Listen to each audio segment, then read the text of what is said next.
Welcome to Creeped Out, a channel dedicated to scary stories. Some are true, some are from the imagination, some are from your dreams, others are from your nightmares.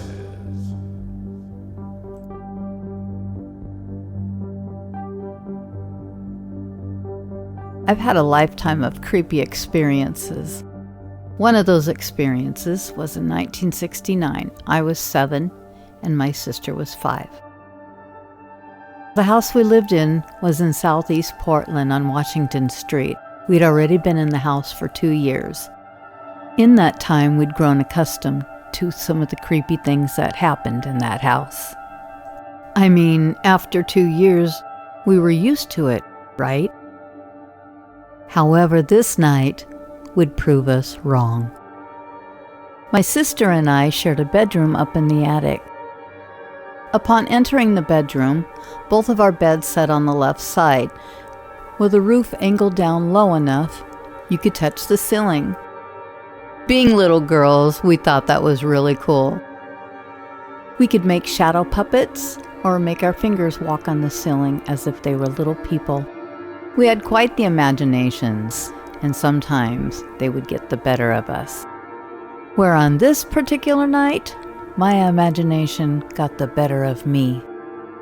On most nights, my sister would sleep in bed with me because she was usually afraid to sleep by herself. But on this night, she wanted to sleep in her own bed. So me being the older sister, I couldn't let her know that I was afraid to sleep by myself. I mean, I'm the oldest sister. I'm supposed to be brave, right? Well, as soon as she told me she wanted to sleep in her own bed, I knew I had to think of something really quick just to get her to sleep with me. I don't know how many different tactics I used, but none of them worked. I tried bribing to sweet-talking her, but everything I tried, she just wouldn't fall for. So as you can imagine, I was quite frustrated. I mean, she was calling me names, she was laughing at me, she was threatening to tell Mom and Dad. But once she called me scaredy cat, that was it. I instantly knew what to say, which of course meant that I would have to exaggerate my fib. So I told her I have a friend witch that lives in the ceiling. My sister just literally lost it. I kept telling her, hey, I'm telling you the truth. I really do have a friend witch that lives in the ceiling. But it finally got to the point to where I just had to tell her, okay, I'll prove it. So I told her, well, if I knock on the ceiling 3 times, you'll hear her walking with her high heels. But if you don't hear her walking on the ceiling, then she's out riding on her broom. I must have spent about 20 to 30 minutes telling her the same thing over and over again. At least to me it felt that long. I was afraid to knock, because once I do, then she would know I was lying. So I just had to suck it up. I told her, I said, okay, I'll knock. So I counted to 3. 1, 2, 3.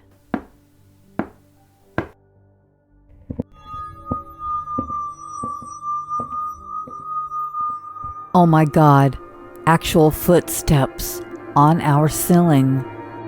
We screamed so loud and in such terror, and at the same time trying to get out of bed in what seemed like slow motion.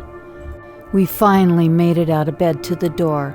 At the same time, Mom and Dad were right there, with concerned looks on their faces.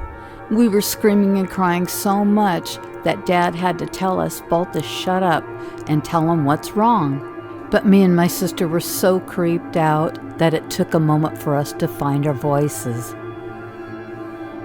When we were finally able to speak and tell Mom and Dad about the footsteps in the ceiling, Dad of course chuckled, but by the looks on our faces and how much we were shaking and the real tears in our eyes, Mom knew we were serious.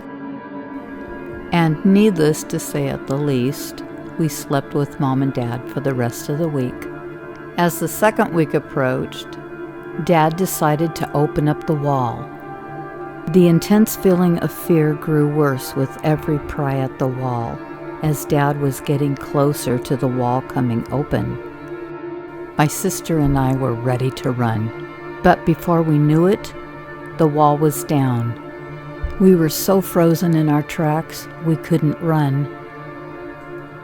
While seeing that Mom and Dad were making their way into the dark room, Dad, with his handy flashlight, had sparked some curiosity in my sister and I, so we decided to follow.